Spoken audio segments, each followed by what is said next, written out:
Hi, good morning. I'm Oliver Gao. I'm the director of Cornell Systems Engineering Program. I've been conducting these system conversations with our Ezra System Seminar speakers. So today I'm very delighted and honored to have Dr. J. Swaminathan. Hope I pronounced your name correctly, right. The last name. So actually, Dr. Swaminathan, he is the GlaxoSmithKline Distinguished Professor of Operations and the Kenan-Flagler Business School at University of North Carolina at Chapel Hill. He is actually an internationally recognized thought leader on productivity and innovation in business operations, and he is an inducted fellow of the Institute for Operations Research and Management Science, known as INFORMS, and also Production and Operations Management Society, known as POMS. So he has received numerous awards for his work. I don't want to mention many, but I do want to mention, this NSF Career Award, which is very prestigious in recognition of the research. He teaches courses in global operations, global execution models, and global supply chain strategy and management. And all of these, I feel they are all very, systems oriented. Of course, with very strong support of quantitative and analytical techniques. So Dr. Swaminathan, I saw that kind of from your research and also from a career, going from undergrad and or PhD. Now you are looking at all these global issues. I believe all of us are very curious to learn about how your career evolved and how your research evolved. We want to know more about you. Sure, thank you. First of all, thank you for inviting me to this seminar series, and I'm delighted to present my research here at Cornell. So as you mentioned, my undergraduate is in the area of computer science and engineering, and from the Indian Institute of Technology in Delhi. So when I came for my graduate work at Carnegie Mellon, I was in a joint type of program, a program between the School of Computer Science and the School of Business. It used to be called a GSIA robotics program in those days, and I started out being more interested in the robotics program, and as just from a technical standpoint, that was more interesting to me, at least in the beginning. But fundamentally, what changed my perspective in terms of research problem that I wanted to work on and further on in my career was my stay at IBM Watson as a summer student, and which is when I got introduced to this big topic in those days called supply chain management. And IBM was just beginning to change its supply chain, and the research arm of IBM, which is T.J. Watson Research Center, was engaged heavily in trying to transform IBM's supply chain. And so I had the opportunity to work on some really, really interesting cutting-edge research questions that were relevant to practice. And when I saw that, I think it was a combination methodologies. It was basically optimization and also simulations of systems. And that is what ended up being my dissertation topic, which was more around not only optimization, but also finding really good solutions, fast solutions to real problems. So already beyond like in the robotics. Yeah, area. Going beyond just the artificial intelligence, agency theory, and moving to actually real solving a problem with computational power. And so this is where I did my my graduation work. And then as I went through my academic career, first at Berkeley and then at Carolina, what I realized is that the types of problems, the real world problems, are often more multifaceted. That means they have multiple components, and they also have a very strong interaction effect, which is something that's happening in one part impacts something else, which is part of systems thinking. So I would actually go on to say that a lot of problems that I work on nowadays relate to systems thinking in one way or the other. So that's how I got where I am today. That's wonderful. I think that's, it's really, a successful career, as a very good example, for our students here. So you mentioned this kind of key point where like your perspective and your mind changed from previously kind of CS, computer science mind, and to a broader like kind of to the supply chain. Of course, CS can always be used as a tool, Yes. right, or way of thinking to look at these things. So, as an international leading thinker, so what do you view, especially with accumulation of your research through years, what do you view nowadays as some top or key challenges that you see, for example, at the local level and then national level and then global level? Of course, you have had experience not only here in the U.S., you had experience in India, and you had a very nice book, right? And I think that book is actually very stimulating. And also I saw that you have experience with China, these developing countries and developed countries. So what do you view as the top challenge that we researchers and especially researchers / practitioners, at this intersection, we will be facing and we should be addressing in the coming years? Yeah, that's a great question. I think there are in my opinion, there are three big buckets of problems. And they are applicable across board, some more in developing vis-a-vis developed nations and so on. The first one is related to food. And that means I say agriculture operations. And if you think about the amount of population growth that we are having across the world, particularly in developing economies, and the kind of yield rates we see in those countries, it is fairly low in comparison to developed world. And in the developed world, you have a different problem where, yes, the yields are good, but not many people want to be farmers. They want to do something else. And so the whole agricultural supply chain, starting from the time when you actually put something onto the ground as a seed, and then all the way growing the crop, and then getting the most out of the crop, then actually processing that crop, then actually packaging that product, and then selling it in the retail store, and then actually making sure there's not too much of waste, and closing the loop in terms of the sustainability, so that making sure that the whole closed loop supply chain is working really, really well. This is a very, very important problem, and I think we have lots of opportunities to make use of our technologies, lots of opportunities for us to make use of our optimization, systems thinking, algorithm development. All these can be incorporated to make this more sustainable, more productive, and something that we can actually solve a world problem in this manner. So the second big bucket that I see, which is of, I think, very, very big importance, is health.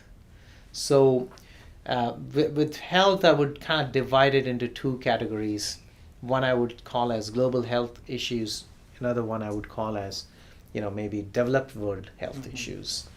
I think on the global health side, we basically have a lot of opportunities to think about how we provide basic level of healthcare and basic level of access of food and nutrition and vaccination to all the emerging people in the emerging parts of the world, the younger population, and keep them healthy. And there, the big issue is how do you think about coordinating the actions across the multiple players that are involved in this particular activity. So I had a project not so long ago with UNICEF, which trying to help UNICEF gear their supply chain integration and coordination into the Horn of Africa, which is Kenya, Somalia, and Ethiopia. And around a food item called plumpy nut, which is basically a small protein bar that you give to children that are within the age of 5.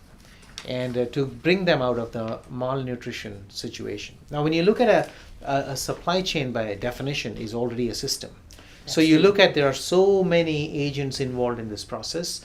Of course, UNICEF is a big player, but then there is local partners, then there are manufacturers of this product, then there are distributors of this product, then there are donors who are giving money for this whole system, and coordinating those kinds of flows in the supply chain, and actually making them better.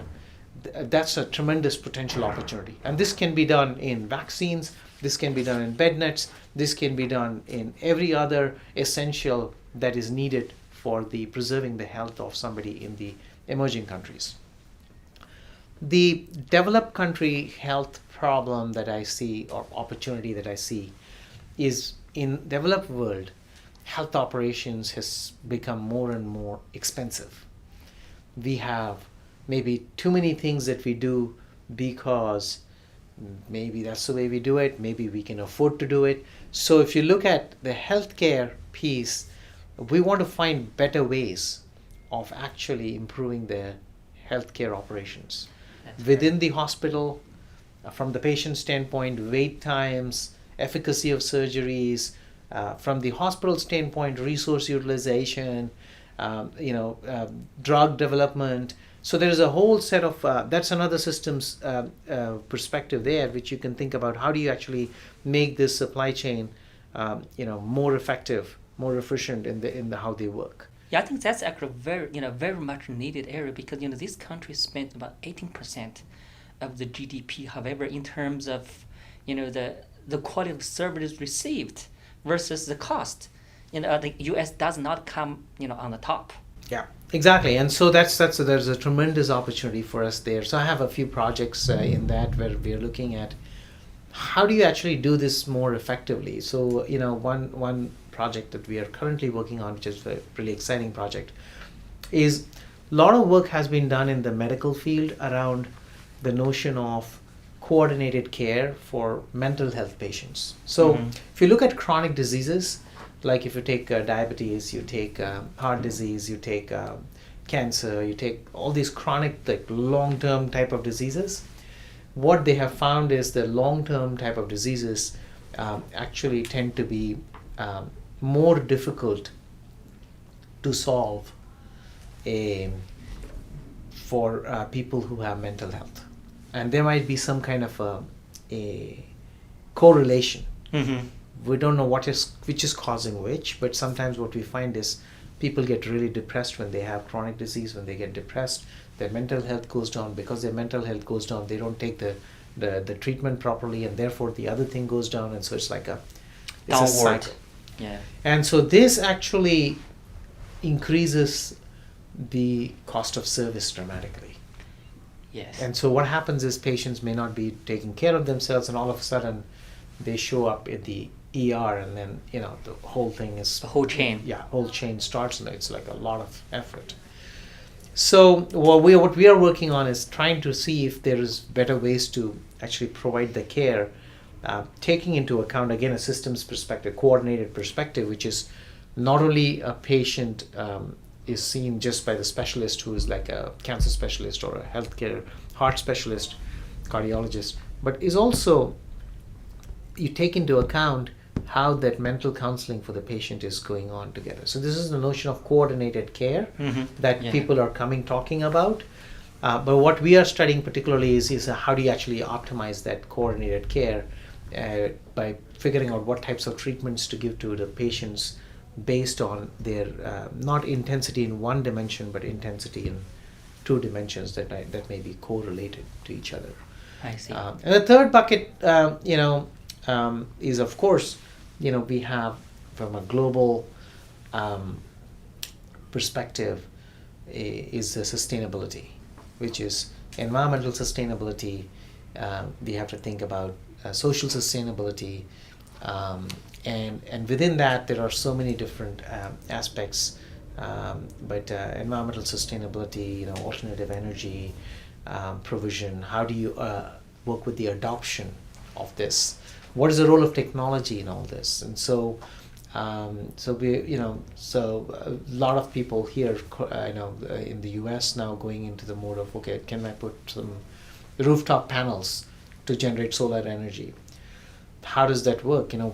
How do we encourage adoption of solar panels on rooftops, and does it always make sense? Mm-hmm. And there's also resistance, as you can see. This is again a systems perspective, is because existing power companies may or may not want you to be putting solar panels on top, right? Yeah. So we actually working on some of those issues in another related project around designs. Yeah, so it's like, how do you give incentives? So net metering, for example. Yes. Is net metering good or net metering is bad? So kind of trying to figure out what types of markets something like net metering could be useful from a social sustainability standpoint. How can technology help there? We think about counterfeiting, for example. Counterfeiting is a big problem, as you know, in many developed countries. Counterfeiting is a big problem, and part of it is because the IP standards, or what we call as piracy standards, are not that high, and therefore it's quite easy for somebody to create something similar, and therefore that can sometimes backfire, right? Because now the globe is becoming more and more connected, right? So where the product is coming from, how much of it is counterfeit, is something that everybody cares about. And so every company is trying really, really hard, and country sometimes is trying hard to actually give incentives to firms to adopt technology that could maybe deter counterfeiting. Mm-hmm. So we actually, in a recent project, are looking at some things that are being done in countries such as China and other places which are like a little bit ahead in terms of how government thinks about these problems. And so in large marketplaces in China, for example, JD and Alibaba and so on, they're all thinking about this problem because it hurts them when there are counterfeits going through the channel. It's basically their platform, and they think, oh, JD is counterfeit or Tmall is counterfeit, but actually they're not doing it themselves. It's just the system. So we're looking at a blockchain solution, a new technology. Mm-hmm. How do you actually encourage blockchain adoption in those types of settings? When does it make sense for government to subsidize blockchain adoption to defeat counterfeiting? Mm-hmm. So I would say those three would be three big buckets of research areas. So one related to food, another related to health, and third related to sustainability.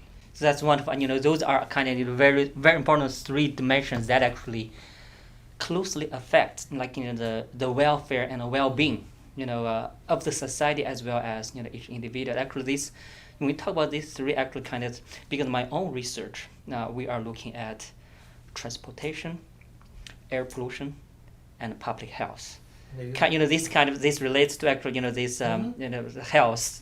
Yes. But when you talk about health, I think of course we can improve the operations and the efficiencies of our hospitals and our healthcare whole system. But if we ask ourselves a key question: why do people get sick? And what factors contribute to disease? So actually that's, as a researcher, I believe we are all trying to, get to the depths.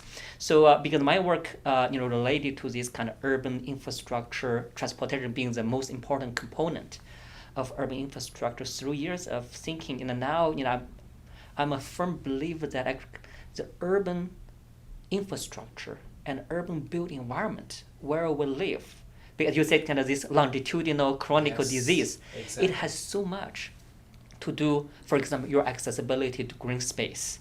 That will probably impact your mental health. So now I'm trying to advocate, I feel, building our future urban infrastructure and a built environment with proactive consideration of health and environment. So, but this is something that is really lacking. You look at what happened in China and in India during the past few decades. Yes. We enjoyed, these two countries enjoyed tremendous economic development. Right. They built so much infrastructure. But now, if you read the news in the wintertime, either air pollution in New Delhi or air pollution in Beijing, Yes. that's a huge cost. Yeah. Right, so that's why I feel kind of again, applying the system thinking. Yes. So that way, how can we design these things with environment sustainability and health in mind? Because otherwise, if you look at all those urban development, when the planners, when the policymakers made those decisions, unfortunately, they didn't have those dimensions Yes. in their equation. So now, kind of, since time is limited, I would like to ask you, with those three key challenges, as a researcher, as a scholar, do you have any silver bullets or golden axe that we can apply, or at least kind of from what perspectives we should go in pursuit of our future solutions? So I think if you're thinking about big problems, right? These are all big issues. This is not a small issue. These are big problems, societal problems. I think you have to use a multi-pronged approach, multiple perspective. Yes. And which means it's very hard to solve these problems by just one simple model, maybe just with one person's perspective or one entity's perspective. I think from a research standpoint, when we are studying these problems, we have to dig deeper in one perspective. This is what research always is about, trying to dig deeper. And so I think we will have to take a perspective, but one could do the best one can with the other perspectives. This is my general idea and understanding of the way to approach this. So in this food research, for example, we take a optimization and simulation approach to solving this problem for the farmer. But in this process, we have to also draw a lot from what people in agricultural sciences have done, because they have done a lot of work as researchers trying to understand how crops grow, what impacts that. Now, their models are very focused in the agriculture. Now, in order to take their models and adopt it to our decision-making framework, this is where the abstraction and the simplification comes in. So we are taking multiple perspectives, but we are not taking all the perspectives. We are actually borrowing some from them. So I think, and that approach can work quite effectively. I think that's basically because there are each of the academic entities are very focused on their own research. So, for example, computer scientists want to find the fastest algorithms, right? Optimization people want to find the best way to, convergence, or finding how to solve large problems, right? So, agricultural economists may want what's the best incentives to give to the farmers, the stakeholders. So, we cannot. I don't think I can be all of it, but I can be what I know well, which is basically optimization. And simulation and analysis around that, and then I can borrow from the other fields. So I think to solve these big problems, I think we need to be able to more coordinate and borrow from other fields that are already also working on the same problem. For example, this disease progression. Already doctors have done controlled experiments around what happens when you actually coordinate the care between these two. And they've shown, coordinated care benefits. Where they have not actually where they have not adopted it is basically saying, okay, we know coordinated care benefits in the outcome. Now, how can I take it back and do it in the optimal manner? So this is where we are kind of filling the gap. So it's like one piece at a time. If we can fill the gap, and then I think we can make progress on solving some of the bigger problems. I really like your idea. It's kind of basically, if I may summarize, I see 3 points. It's kind of, when we were talking, this reminds me of any kind of sports team. Like we talked about sports, last night. Sports team, like every player, you need to be very good in what you are supposed to do. But in the meantime, you need to keep an eye on where your teammates are. That is right. Right. So, and also, analogy. Being able to work with them. Right. I think. So I think that's kind of one, good player, and then himself or herself, and then capability to teamwork with others. And I think also I feel another very important. You talk about this multi kind of perspective. So how can we, for education system, how can we educate and produce more of such kind of products, people, such that they will, they will share this kind of multi-perspective view, and also in the meantime, has a depth in their domain area. Yeah, I think it has to come with over time. I think at the undergraduate level it could potentially come, and the programs like systems thinking, systems development, I think they give you a perspective around how these can work together. Yeah. And so that might be a good starting point. Wonderful. I think our time is up. So All right. thank you very much. Thank you very much. I appreciate it. Yeah.